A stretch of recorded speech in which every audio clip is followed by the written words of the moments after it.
Okay. Today we are on the 9th command. We have 3 classes left. At the end of this class, I'll tell you kind of what the plan is for the last 2 classes. But the 9th command is, you shall not bear false witness against your neighbor. Now, I would throw this out, but I don't want to do this. I've already started talking about it some, but I think that if I threw this out as a general question, you shall not bear false witness against your neighbor, what's going on here? My guess is that there would be a pretty big response that was something like, don't tell lies, right? Like, don't bear false witness, don't tell lies. That's kind of standard for my thinking. It's where my brain is on this specific one. But I want to show you just a couple things right from the very start. Just about every resource that I have on this subject says something about this. So here's an example. The 9th commandment rules out a certain kind of dishonesty. It's not just don't tell lies. It's a certain kind of dishonesty. Using falsehood to harm another person by making them vulnerable or to unfair negative consequences through legal action is the key. So I think that's the idea of false witness. I'm a witness in a court setting and I'm telling a lie about somebody. And if you want an illustration of that, this maybe is, if we get there today, this will be the last thing that we talk about. It's the exact same thing that happened to Jesus. When Jesus was going through his kangaroo court pretend trial, and the text tells us that the Jewish leadership was trying to find people to give false testimony about Jesus. And so it's not just, I'm going to lie to you. It's that I'm going to lie about you in a legal setting, and now you have some severe consequences to face because of that. That's kind of the driving force of what I want this class to be today. Well, before I tell you what I would like this class to be today, let me stop talking for a second. Is there anything you would like to say about that? Observations about the concept of don't be a false witness and anything about that? Yep. It seems like it's laying the groundwork because there's a lot, like when they get into the nitty-gritty of the whole law, it's dependent upon a lot of 2 or more witnesses. Yeah. And so it's like, here's your base law, and now here's all the things that are going to filter back to that commandment. And so it heads off a lot of dishonesty and possible problems down the road. Yeah. And I would even expand it from what you said. Like, you gave some examples of things in the Old Testament where there's witnesses involved. I think this is like a society-wide justice issue. That's the way, I saw another hand back here, I'll come to you in a second. That's the way that I'm going to treat this class today, is we will look at the passages that talk about bearing false witness. But the theme of this class is don't mess with justice, is the point. That's the big point that I want us to think of. There is, in your example, there is a situation involved. There's a right response that needs to happen with that. We had better not be involved in messing up justice or horsing around with justice is the main idea. Justice. Who? I saw him, but I don't know who it was. Ryan? I was just saying, I like the idea that, especially with this particular one, about the kind of person you're supposed to be, you know, the message behind the commandment that we're looking at. I see this like a lot, like in the work environment, you know, like I grew up in the church, and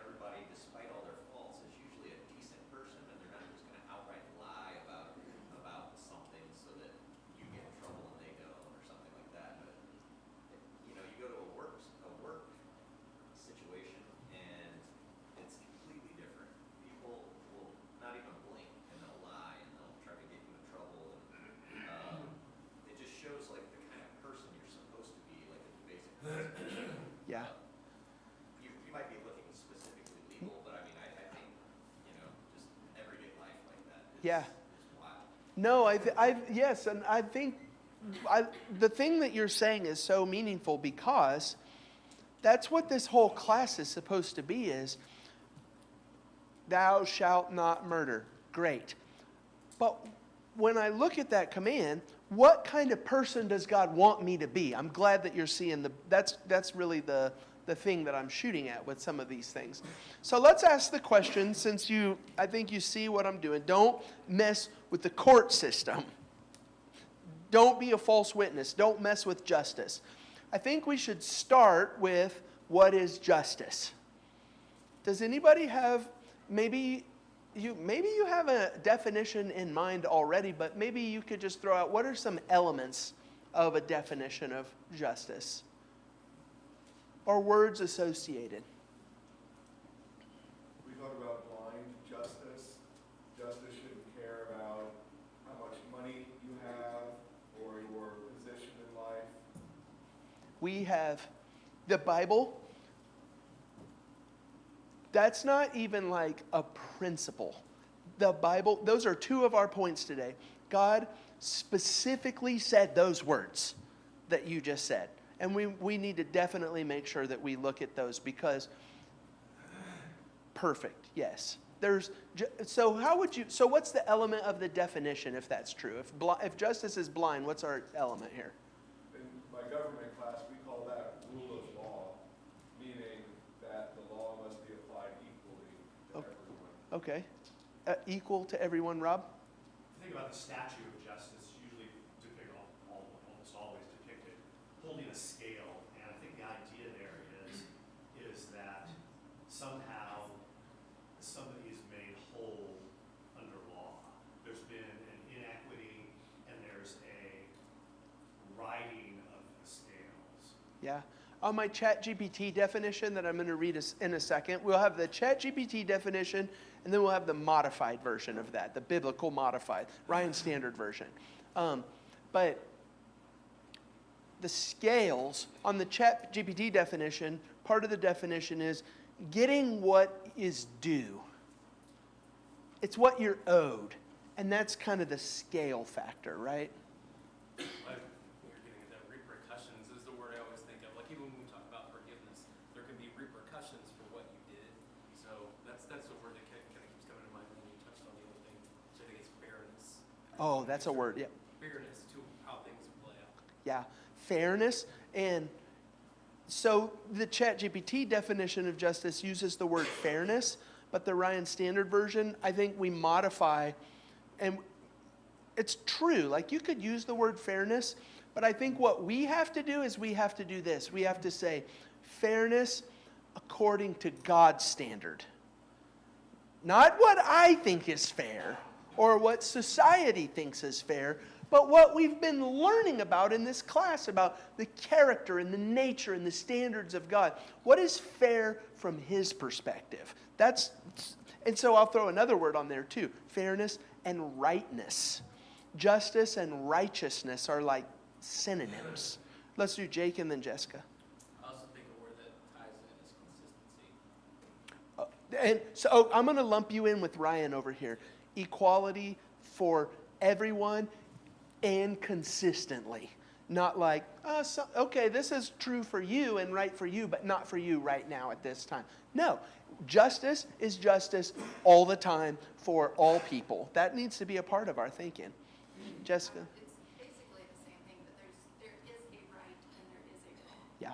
And there's no arbitrary, well, it's right now, but not now. And so you have a standard. Yeah, standard is a good word. So here's the ChatGPT definition of justice. Justice is the principle of moral rightness, right and wrong. Moral rightness, fairness, and lawfulness. Somebody said law earlier, law and order. Lawfulness in human interactions. So I like that designation because what is justice? It's those things in the way that we interact. But there's also justice that exists between us and God. That's why our salvation is a big deal, because I'm guilty of sin. legally guilty before him. So justice is not just limited to human interactions. There's also such a thing as divine justice with us. It involves giving people what they're due. Rob mentioned that element of it, whether reward or consequence based on ethical, legal, or social standards. This is how I've modified it. Justice is the principle of moral rightness, fairness, lawfulness, and human interactions from God's perspective. Just that needs to be understood in this. It involves giving people what they are due, whether rewards or consequences, based upon God's righteous character.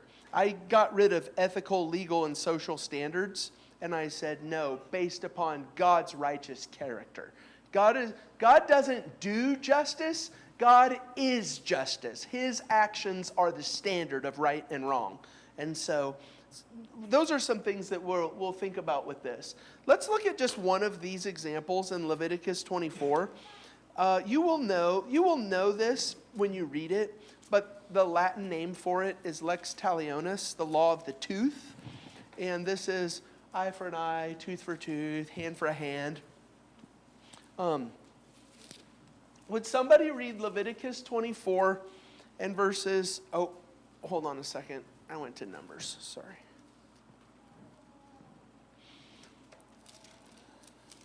Leviticus 24 and verses 17 to 21, please.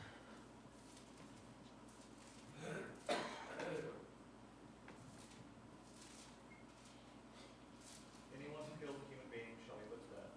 Anyone who kills an animal shall make restitution for it, life for life. Anyone who maims another shall suffer the same injury in return. Fracture for fracture, eye for eye, tooth for tooth. The injury inflicted is the injury to be suffered. The one who kills an animal shall make restitution for it. The one who kills a human being shall be put to death.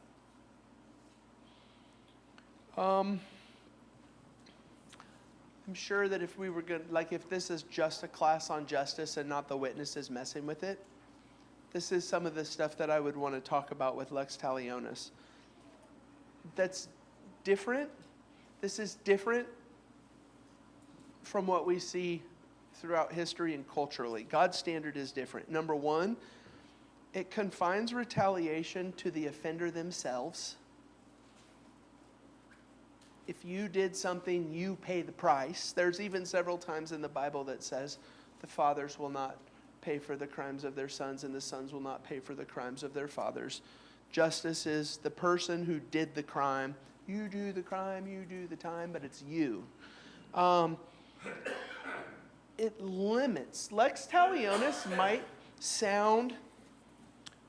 sound extreme to us. No, definitely sounds extreme to us. You poke out my eye, I'm poking out your eye, and it's like, whoa, hey.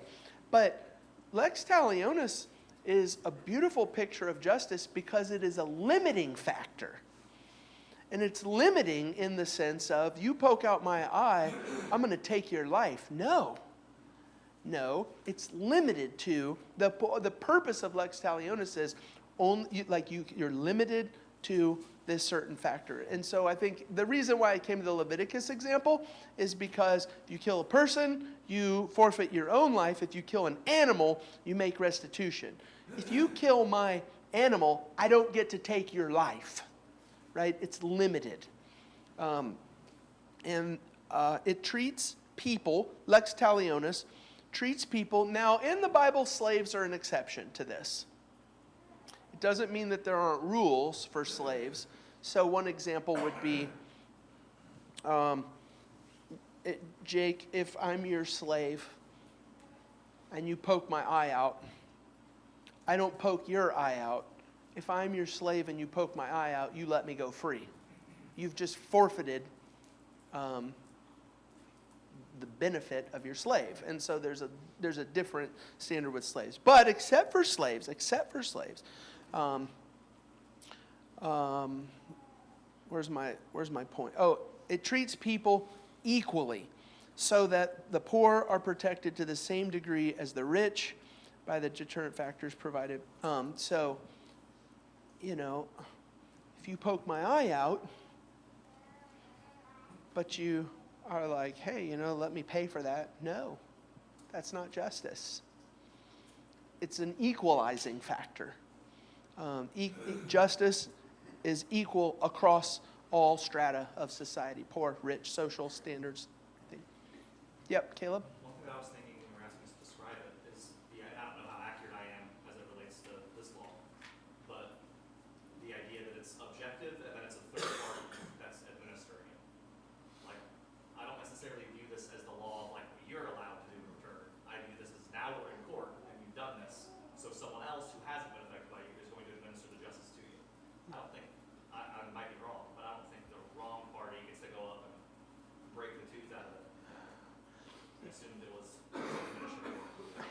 I don't know the answer to that. I'm thinking about some of, so here's, That's kind of the way that I view Jesus, like not contradicting this law. yeah, Jesus was saying, don't take your own vengeance. If they strike you, turn the other cheek. And then later when you're in court, the court will handle it. yeah, It's not a rule for what you're personally allowed to do. It's the rule for this is the way that the government will take care of it. yeah.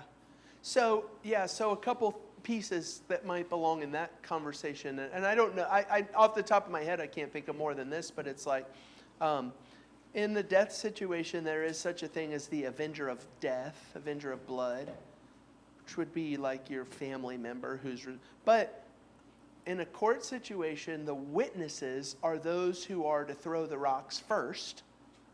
So there's a process, right? It's not just, I'm mad at you.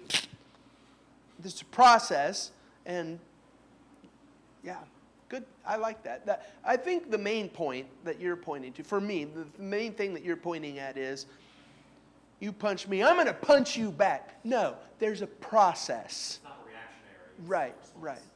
Yeah, and also subjective, like we're going to go through the justice system. That's a good comment, yeah. So it's like, I think you've already said this. I'm just really enjoying the thinking through it. It's the idea of, yeah, not reactionary, but I don't get to just do what I want. Justice is built into like a system with checks and balances in place. I like that. That's fun. Okay, let me push us forward here. Oh, we should do this. Since we're talking about witnesses, don't bear false witness. I don't really know where to put this in this conversation, but it seems like now would be the right place. Since we're talking about eye for an eye and tooth for a tooth.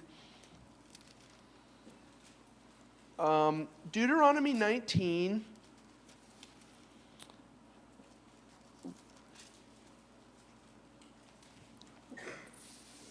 (15 to 21).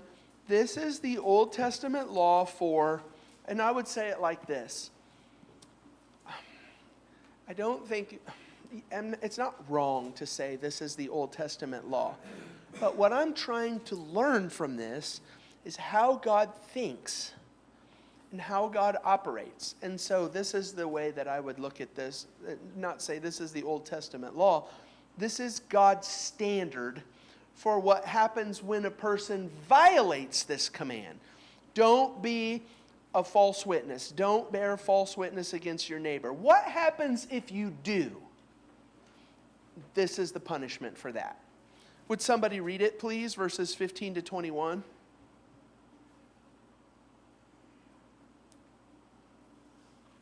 One witness shall not rise against a man concerning any iniquity or any sin that he commits. By the mouth of 2 or 3 witnesses the matter shall be established. If a false witness rises against any man to testify against him of wrongdoing, then both men and the controversy shall stand before the Lord, before the priests and the judges who serve in those days.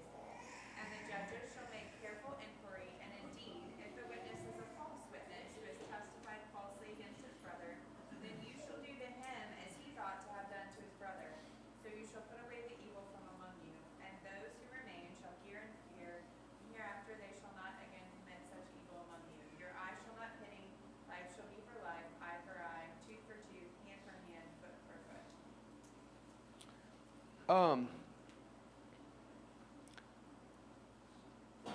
I like this law a lot. Verse 19. Then you shall do to him as he had meant to do to his brother. So, if I'm a false witness against somebody, if I say you've done something when you haven't really done it, the consequence for me depends upon the lie that I told. If I say you stole your neighbor's sheep, then I just got to reimburse the sheep, or whatever the consequence is for what was the law for sheep? If you steal a person's sheep, it depends on if it died or lived, right? And so if I stole your sheep and it died, then I owe you 4 sheep. Is that right? Was that? I think that's the main law. So I say you stole a sheep, but I lied, and I was discovered to be a liar as a witness, then I owe you 4 sheep, because that would have been the consequence. And what happens if I say you murdered?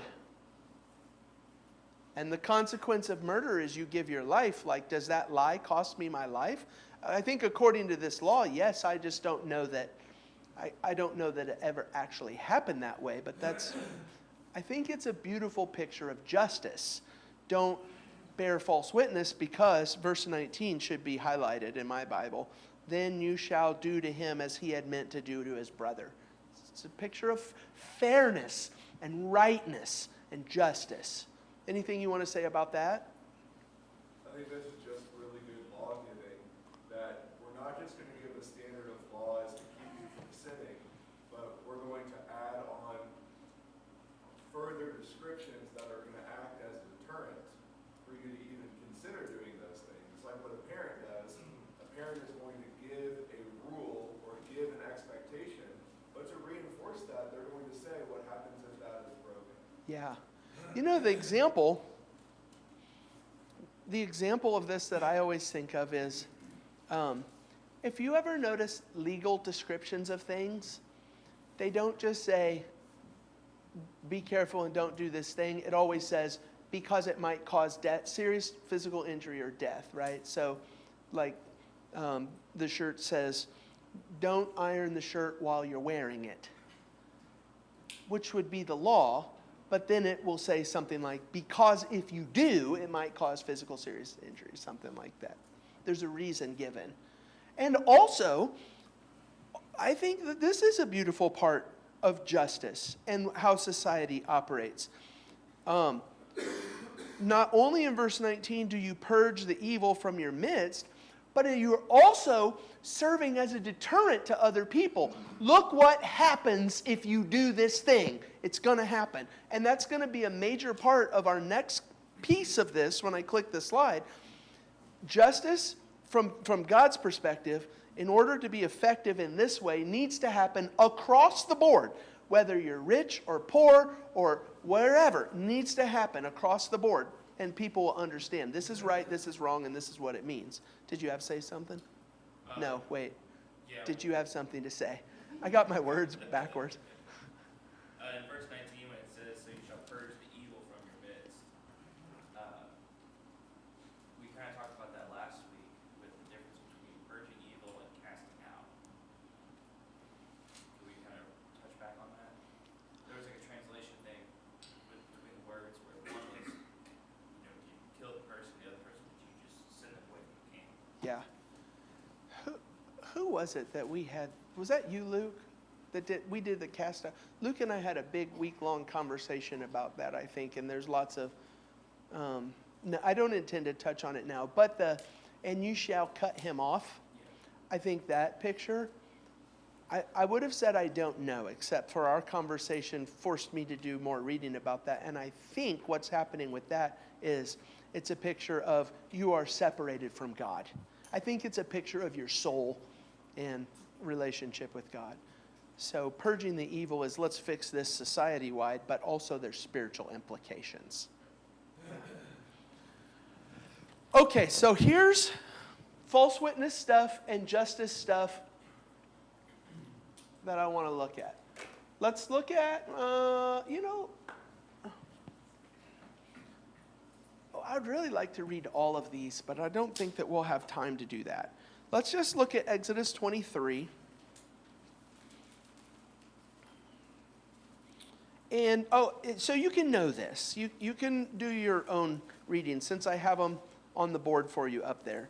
I think You can double check with me if you want, but I think I put all of the passages that I have in my notes on the board up there. So there's not extra stuff on these. But they're grouped together because in each one of these sections, they say the same basic thing. So Exodus chapter 23, there's a lot of stuff in here about justice and about bearing false witness. But the reason why I came to this passage at this time is because I'm zooming in on the rich or poor aspect. Okay, so verse 1, you shall not spread a false report. You shall not join hands with the wicked man to become a malicious witness. You shall not fall in with the many to do evil. If you're a parent, you should memorize that verse. And that's something worth teaching our kids, you know. That's basically your peer pressure lesson. It's the Bible saying, I don't care how many people are doing it. You shall not fall in with the many. Something is either right or it's wrong, regardless of how big the crowd is.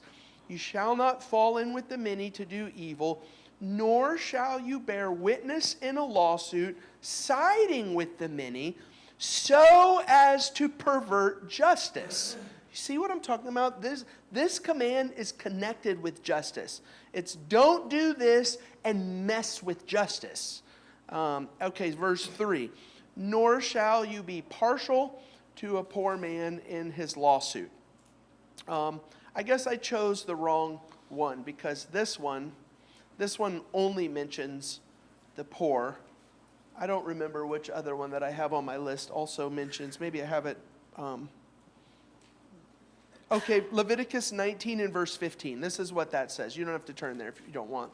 You shall do no injustice in court. You shall not be partial to the poor or defer to the great. But in righteousness shall you judge your neighbor. And so,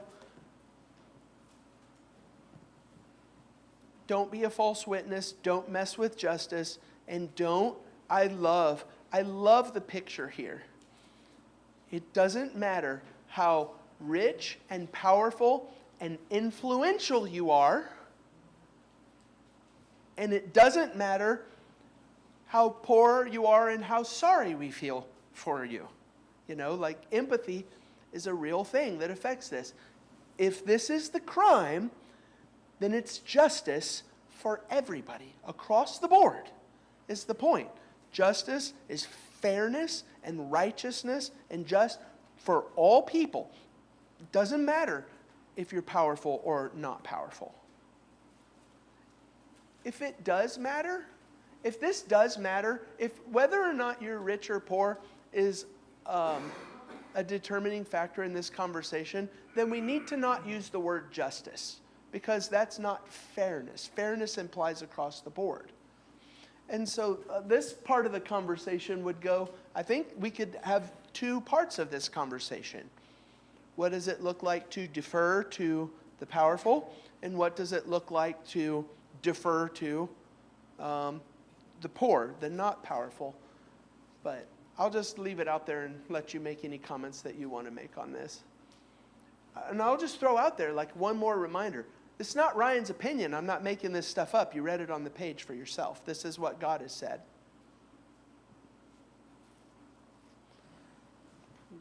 Did I see? No? Okay.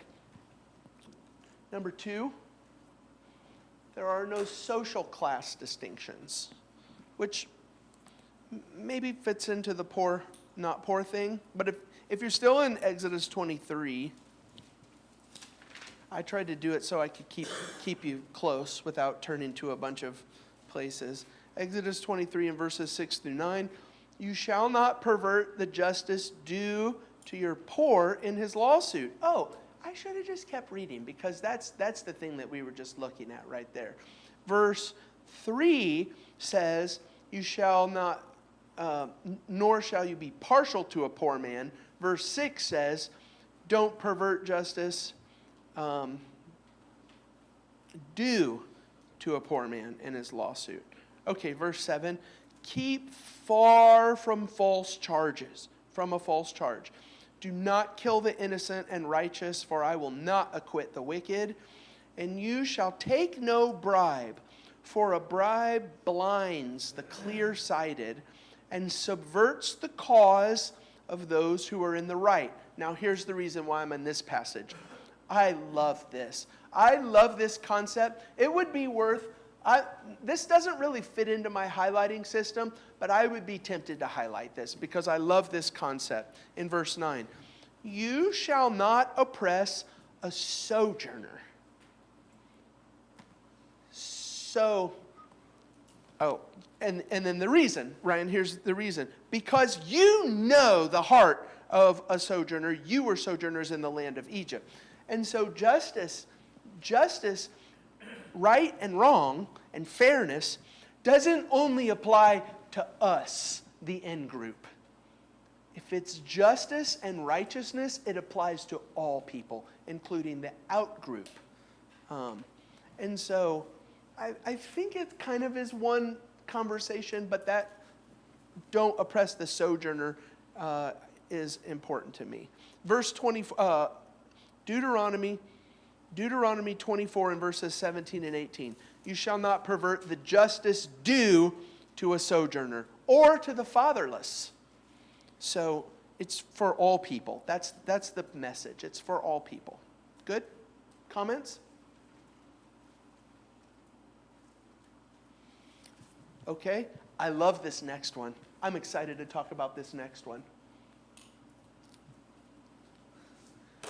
Let's read it together. Leviticus 5. So what about this? This is the scenario that you think about with being a witness.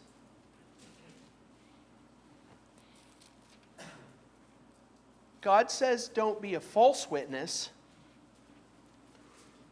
But God also says you can't be an aloof witness, and I don't know a better word to use. I can say it with a scenario, but I don't know the word to describe it, and that is, if you do know something, you don't have the option of not saying it, because justice is at stake, right? And by God's standards. And the idea is, you could save a life with your knowledge. Or, if you know that something is going on here that's wrong, if you know it and you don't speak up, you could condemn somebody. So chapter 5 and verse 1, if anyone sins in that he hears a public I'm having speaking problems this morning. Adjuration to testify, and though he is a witness, whether he has seen a crime or come to know the matter, yet does not speak, shall bear his iniquity. And so this is a beautiful picture, in my opinion, because it's not only don't lie about people, it's you have a responsibility to do the right thing, an active responsibility to speak and to do right. Make sense? Anything you want to say about any of these? I wonder if you're tired on this because I love this conversation. Like when we're talking about justice and fairness and God's standard and what it looks like in the Bible compared to what we see in the world around us, this is something I can get excited about. I want to talk about this. Oh wait, not you, Jim, and then you. The importance of it to me is that the nature of Satan is he's the accuser, which is the false witness. So we're really following the path of Satan to do false witness. Yeah, yes. I didn't connect that in my notes, but the idea of Satan from a legal perspective, but the problem with Satan is that he's telling the truth about me. I really am guilty. But one of the reasons why I'm guilty is because he's also a liar. But yeah, this conversation, as opposed to the nature of God and represented by the character of the devil, that probably belongs in here. That's good. That's a good thought. I was going to say,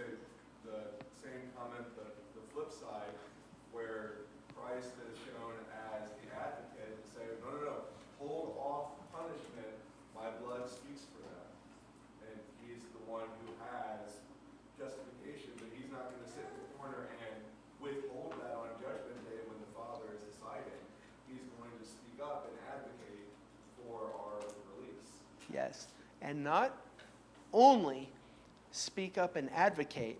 But this is, since I'm winding down here, I have 4 minutes left. Who was it? Hold on.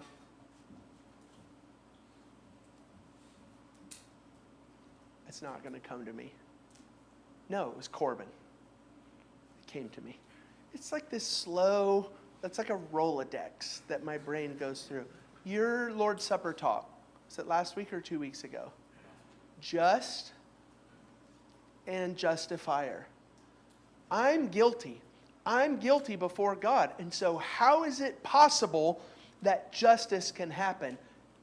This is where you start to see Jesus dying on the cross. And the Bible says over and over again, for our sins. And so justice has to be served. And without Jesus, without Jesus in the justice conversation, I'm in big, big trouble.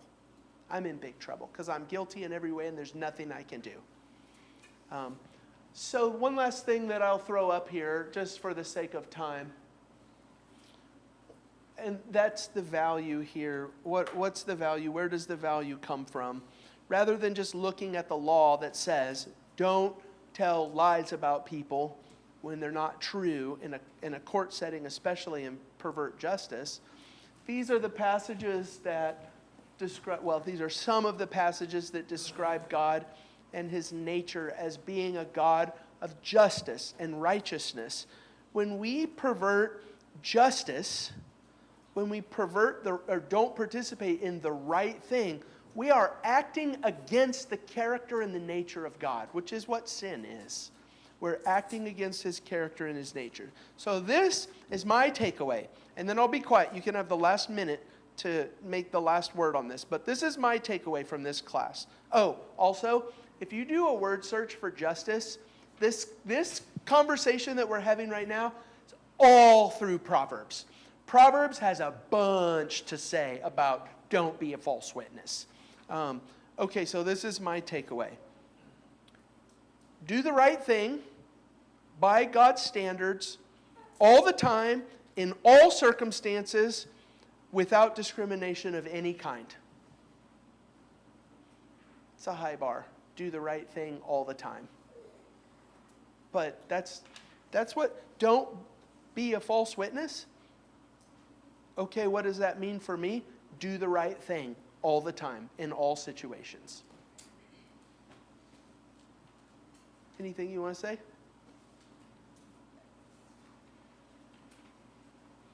All right, I'll end a minute early because I'm done, unless you change your mind. All right, thank you. Oh, this is what we're doing next week. Next week, I want you to be able to prepare. So, next week, the last commandment is don't covet. And if you want to be thinking about the commandment and where you see it, this is especially the thing that I want you to be thinking about with it. Everything else up to this point has been an objective, tangible thing. Don't kill somebody. If you do it, right? Don't commit adultery. Okay, got it. What is amazing to me about the 10th commandment is that God is legislating our heart. Don't even want. Like, how would you work through that in the court system? You wanted somebody else's stuff. Only God can give a command like that. And so we'll talk about coveting. And then for our last class, I'm tempted to make our last class next week, but we're going through the 10 Commandments, and I want to keep that going. But our last class is going to be, I don't know what else to call it other than the common popular way that we refer to it right now. That's going to be the concept of social justice. And social justice is going to be take care of the weak, watch out for the poor. And so we'll spend a whole class on that concept of law. Okay, now I'm done for real.